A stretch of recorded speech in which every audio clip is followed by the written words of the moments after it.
Wealth creation, ये word सुनने में बहुत हैवी लगता होगा कि वेल्थ मतलब बहुत सारा पैसा, बहुत सारी प्रॉपर्टी, बट ऐसा नहीं है।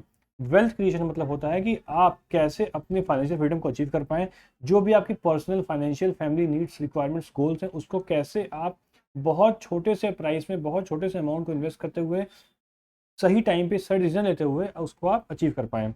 इसमें जो सबसे पहला पॉइंट आता है जिसकी वजह से हमें ये अचीव नहीं हो पाता है, उसको बोलते हैं लैक ऑफ फाइनेंशियल लिटरेसी। मतलब हमें मालूम ही नहीं है कि हमें पैसे को कैसे मैनेज करना है।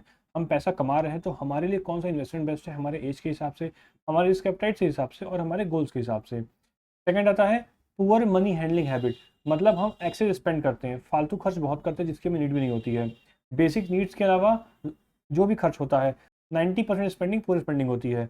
और हम पैसे सेव करते हैं घर पे। सेविंग भी एक बैड हैबिट है मनी मैनेजमेंट में। थर्ड होता है हाई डेट बर्डन। हम बहुत कम एज में जब नया नया अर्निंग स्टार्ट करते हैं तो हम बहुत लोन ले लेते हैं। हमें फ़ोन खरीदना है, लैपटॉप खरीदना है, बाइक खरीदनी है, जिसकी हमें नीड भी नहीं है, हमारा उसके बिना काम चल रहा है, बट फिर भी हम खरीदते हैं और उसके बर्डन के तले दब करके हम 4 से 5 साल अपने ईएमआई को पे करने में ही निकाल देते हैं, जिससे हम कंपाउंडिंग का पावर समझ नहीं पाते हैं। चौथा होता है क्लैरिटी ऑफ फाइनेंशियल गोल्स। मतलब हमें कहाँ पहुँचना है, हमें कहाँ जाना है, हमारी नीड्स, हमारे वांट्स के हिसाब से कितना कितना अमाउंट ऑफ मनी हम इकट्ठा कर लें, कितना इन्वेस्ट कर लें या कितना हम कलेक्ट कर लें, जिससे एक ऐसा पैसिव इनकम आएगा जिससे हमारी बाकी की लाइफ बहुत स्मूथ चलती है।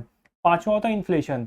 जैसा कि मैंने कहा कि अगर आप लोग पैसा सेव कर रहे हो तो वो एक बैड डिसीजन है। क्यों? क्योंकि इन्फ्लेशन मतलब महंगाई 4% से हर साल बढ़ रही है। अगर आपने 100 रुपये सेव किया तो अगले साल उसकी कीमत सिर्फ 94 रुपीज़ रह जाएगी और उसके अगले साल उसकी कीमत 89 रुपीज़ रह जाएगी। इसका क्या मतलब है कि अगर आप पैसा सेव की जगह इन्वेस्ट करो तो आप इन्फ्लेशन को बीट कर पाओगे, और थोड़ा एडवांस इन्वेस्ट कर दिए तो इन्फ्लेशन को बीट करके आप उससे एक अच्छा रिटर्न जनरेट कर सकते हो, जिससे आपके पैसे भी वैसे ग्रोथ हो सकता है। छठवां होता है डिले इन्वेस्टिंग।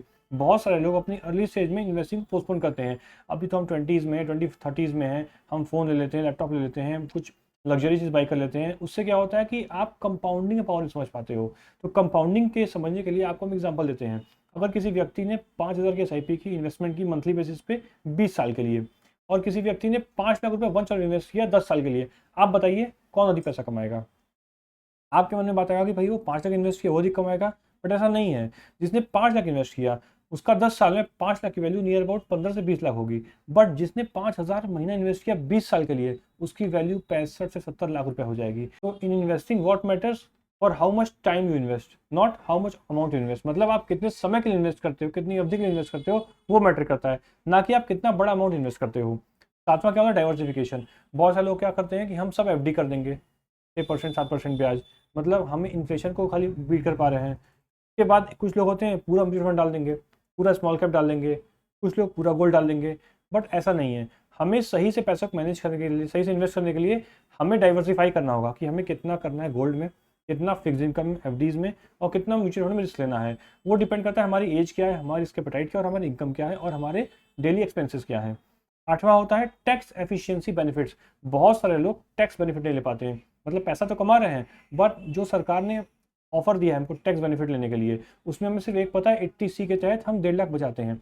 बट उसके बाद 80CCD होती है, 80DD होती है, 80DD होती है, 80E, 80U, 80G, 80GG, ये सब अगर आप देखोगे ना तो इसको कैलकुलेट करोगे तो ये 4 से 5 लाख रुपए साल का आप एक्स्ट्रा सेव कर सकते हो इंस्टेड ऑफ सेविंग 1.5 लाख रुपए। तो इसकी नॉलेज हमें नहीं होती है। नौवां होता है जो, और जो सबसे बड़ा प्रॉब्लम है, वो है साइकोलॉजिकल बैरियर। मतलब रिस्क लेने से डर लगता है। अरे अगर आप मनी सेव कर रहे हो घर पे, 4% से लॉस कर रहे हो हर साल इन्फ्लेशन की वजह से, तो आप 100% लॉस कर रहे हो। तो अगर आपके भी मन और दिमाग में ये सारे प्रॉब्लम चल रही हैं, ये सारे मिथ चल रहे हैं और डर लग रहा है कि इन्वेस्टिंग स्टार्ट कैसे करें, तो आप नीचे मेरा नंबर है, इस पर आप कॉल कर सकते हैं। हमारी टीम आपसे कनेक्ट करेगी, आपके लिए अपॉइंटमेंट बुक करेगी और पर्सनली आपको गाइड करेगी कि आपके एज के हिसाब से, आपके रिस्क एपेटाइट के हिसाब से, आपके इनकम के हिसाब से, आपके फाइनेंशियल पर्सनल फैमिली गोल्स के हिसाब से और आपके प्रायोरिटी के हिसाब से आपके लिए कौन सा इन्वेस्टमेंट प्लान बेहतर है।